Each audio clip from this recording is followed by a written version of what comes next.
Chapter 9 talks about chemical bonding. It's the first part of describing a lot of the theory and mechanics behind bonding. So chapters 9 and 10 will talk exclusively about bonding. Just have an introduction to bonding. Ionic and covalent bonding are the two primary types of bonding that we discuss in chemistry. Ionic bonding is a bond between a nonmetal and a metal. And you have electrons transferred. Remember, the metal cation will lose electrons and the nonmetal anion will gain the electrons. Covalent bonding is a sharing of electrons between nonmetals. You can have a metalloid in there as well, such as silicon and boron and things like and those elements. But primarily, you have electrons shared between nonmetals. Metallic bonds are not as discussed as much, and section 911 of your textbook gives you a little bit of background of it. But bonds between metals, and they're not really true bonds. But you have the valence electrons of the metals pulled together in what would be an electron sea, kind of an array or a pooling or sea, as the words describe. And this helps to explain a lot of the properties of metals, why metals conduct electricity. Electricity is the flow of electrons. Why do they conduct heat? Why are metals malleable? The electron sea model helps to explain bonding in metals. Okay. Let's take a look at we're going to focus primarily on ionic and covalent, okay? But just to, let you know about that one there. Ionic compounds, remember, we talked about ionic compounds in chapter 3 when we were naming ionic compounds and writing formulas for them. Ionic compounds have regular repeating crystal patterns called lattices. And there's energy associated with that. The lattice energy is the energy associated with forming the alternating cations and anions of the pattern. I have here a Rubik's Cube, which is the molecule Rubik's Cube. And I know it's multicolored here, but just to show a visual, you have the cations and the anions, and pretended this was just two different colors instead of many colors, and they form a lattice. So when I say a lattice, this is kind of what the point I want to get across, that it forms this kind of structure where you have everything connected. Okay.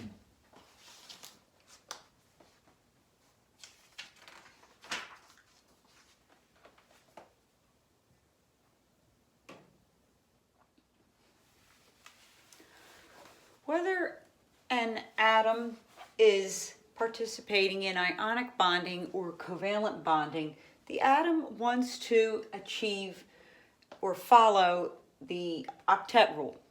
Okay, most atoms tend to gain, lose, or share electrons until they have achieved an outer shell or sublevel with 8 electrons.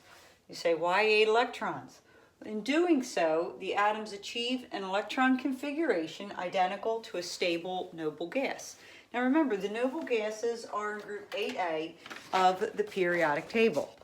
Okay, and they all have 8 valence electrons, with the exception of helium.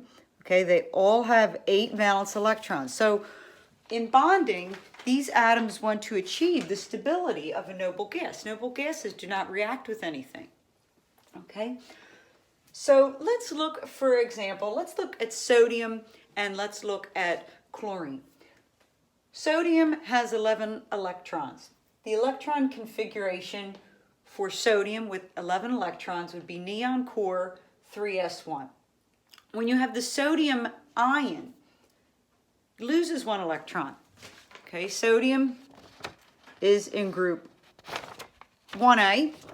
1 valence electron, which is lost to an anion in bonding. So the sodium ion will lose 1 electron and have 10 electrons.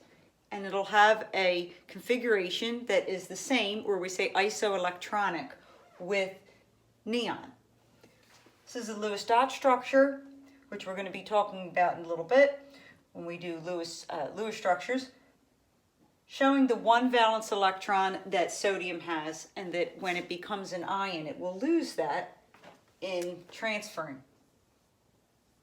When it loses that, it'll then have 8 valence electrons, isoelectronic with neon. Let's go over to chlorine. Chlorine, neutral chlorine, has 17 electrons. An electron configuration of neon core, 3s2, 3p5. Chlorine forms a -1 anion called the chloride ion, and that gains 1 electron to have a total of 18. Okay, so we have 7 valence electrons for chlorine. So in group 7A, all of your halogens have 7 valence electrons. So here's your 7 valence electrons right here. So it wants to gain 1 so that it has 8 valence electrons. When it gains the 1 electron through bonding, you have a configuration, neon core 3s2, 3p6, which is usually not written that way. You would just have argon core written for the 18 electrons. If we look at the Lewis dot structure for a chloride ion, you have 7 valence electrons. When it participates in bonding, it'll gain 1 electron. So sodium will lose 1 and chlorine will gain 1, so that they both achieve stability in that bonding. And now ionic bonding is transfer of electrons, but covalent bonding is a sharing of electrons. And that's what we're going to be talking about in the next video, where we discuss Lewis structures, which are two-dimensional ways to show bonding in compounds, okay, between atoms or among atoms. We're going to look at Lewis structures, and we are going to talk about polyatomic ions, which have covalent bonds and then an overall ionic charge. And then we're going to talk about exceptions to the Octet Rule, because not every individual atom follows this. We're going to talk about some exceptions as well. Okay, but the two main types of bonding are ionic and covalent, and we're going to discuss in the next video covalent bonding.